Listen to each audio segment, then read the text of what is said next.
This is our second video on the dot product or scalar product. Without using a calculator, find the work done by the force shown at right. This force is oriented 37 degrees above horizontal, and we're told that the displacement is 3 meters to the right. Whenever we find work, we need to make sure that the force that we use in the equation and the displacement are parallel or anti-parallel to each other. In other words, work is generally force dotted with displacement. In this case, we want to find the component of the force that is parallel to this 3-meter displacement. And we remember that a 37, 53, 90 right triangle is a 3, 4, 5 right triangle.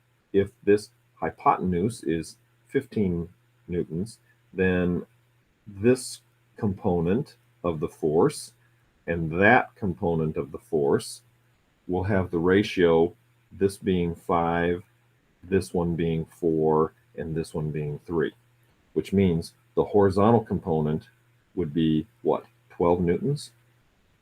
And this vertical component would be 9 newtons. It's not the 9 newtons that we're concerned about, it's the 12.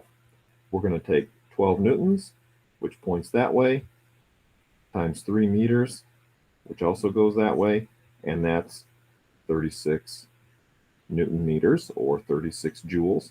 And because both of those vectors point in the same direction, that gives us a positive number.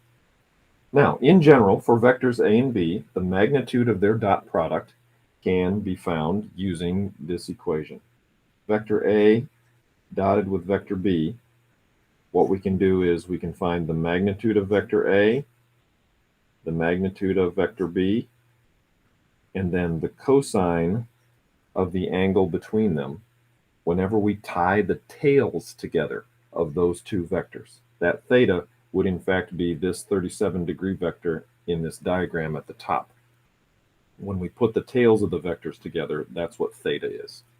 Letter D, use a calculator to verify part C.